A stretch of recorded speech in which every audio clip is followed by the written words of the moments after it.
Have you ever wondered why some people feel completely at peace staying at home, while others get restless after just a few quiet hours? Here's the surprising truth. Studies show that nearly 60% of adults would choose a night at home over going out, even if they know staying in makes them look less social. But here's the real twist. Choosing home isn't laziness, shyness, or antisocial behavior.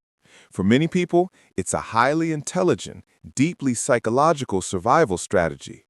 So if you've ever felt guilty for loving your own space, this video might just rewrite your entire self-image. I know this because I used to be the person who felt torn between what I wanted and what I thought I should want. I pushed myself to go out, to be more social, to match what other people expected. But eventually, I realized something important. The more I understood the psychology behind my need for solitude, the more empowered and mentally stable I became.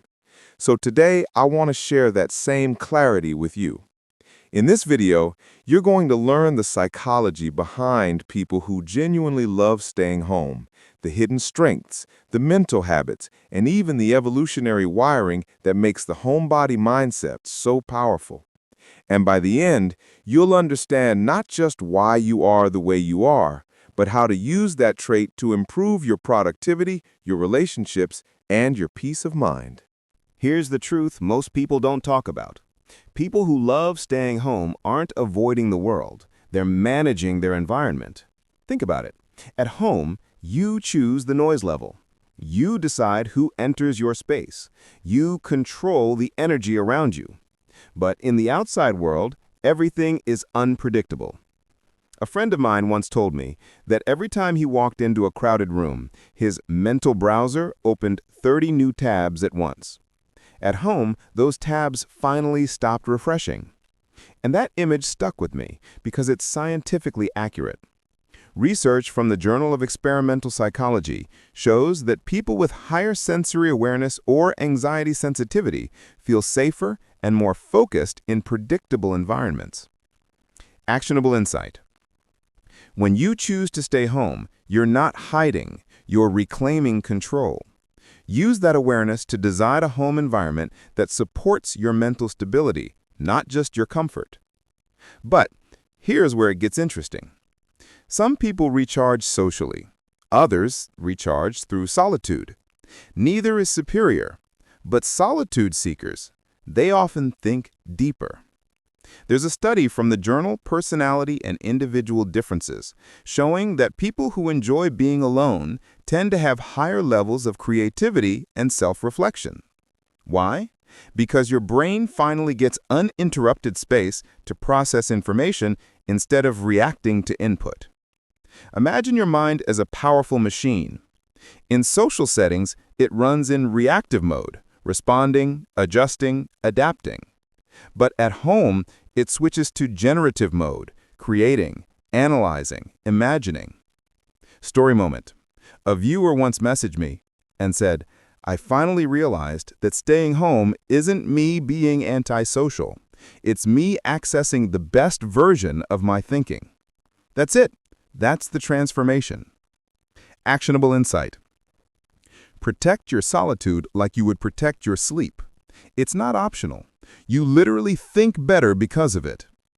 But most people overlook the next part. Here's a bold statement. People who love staying home feel emotions more intensely. Let me explain. According to psychologist Elaine Aron, about 15 to 20% of people are highly sensitive.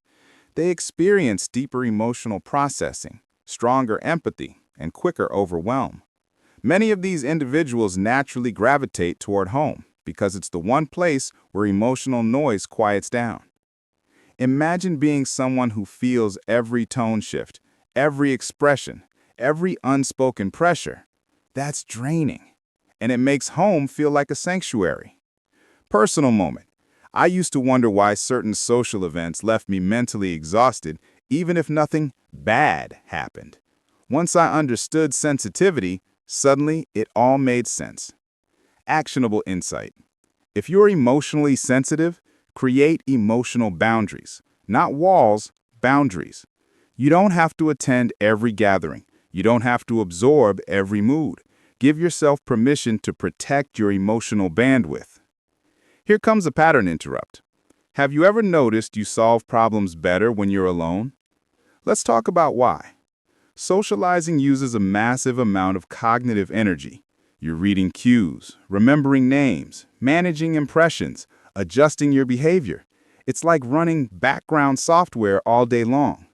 Researchers at the University of Chicago found that your brain requires recovery periods after social interaction to replenish focus and emotional regulation. And you know where recovery happens best? At home. Quick story. One viewer said that when she tried forcing herself to go out 5 nights a week, she became more anxious and less productive. When she allowed herself 3 nights at home instead, her anxiety dropped and her productivity skyrocketed. This isn't coincidence, it's biology. Actionable insight. If your mind resets best at home, schedule solitude the way high performers schedule workouts. It's not a luxury, it's maintenance. But here's something most people never consider. People who love staying home often rely less on external stimulation and more on internal direction. That's powerful. You're not chasing crowds, noise, or constant entertainment. You're driven from within. A study from the University of Buffalo showed that people who prefer solitude are better at self-motivation and long-term focus. When you choose home, you're choosing an environment where your goals, not external distractions, take the lead. Think about that. At home, you're not performing. You're not comparing. You're not trying to meet someone else's expectations. You get to focus. And that's why homebodies often become incredible creators, thinkers, strategists, and innovators. Actionable insight. Use your home time to build one personal project: writing, fitness, learning, business. Your natural internal motivation is a gift. Use it. Let's make this clear. Preferring home doesn't mean you're broken. It means you understand something powerful. Your energy matters. Your peace matters. Your mental clarity matters. Some people escape home.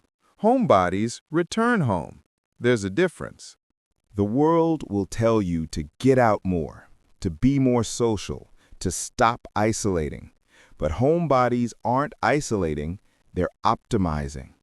They're choosing environments that help them function at their best.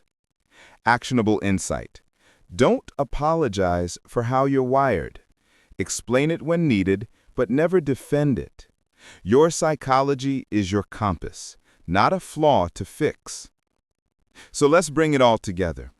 You've learned that homebodies aren't avoiding life, they're building energy, clarity, emotional strength, creativity, and internal motivation.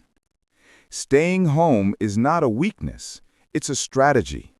And if you lean into it consciously, it can transform your focus, your mental health, and your productivity. Your home isn't just a place, it's a psychological ecosystem. When you understand why you're drawn to it, you stop fighting yourself, you stop explaining yourself, and you start using your nature to build a stronger, calmer, smarter version of you. So I'll leave you with this. Your inner world controls your outer life. Protect it. Which part of your home-loving psychology will you embrace first? Let me know in the comments. Your answers help shape future videos. And if you want more science-backed insights about self-improvement and human psychology, consider subscribing. Not someday, not later, now.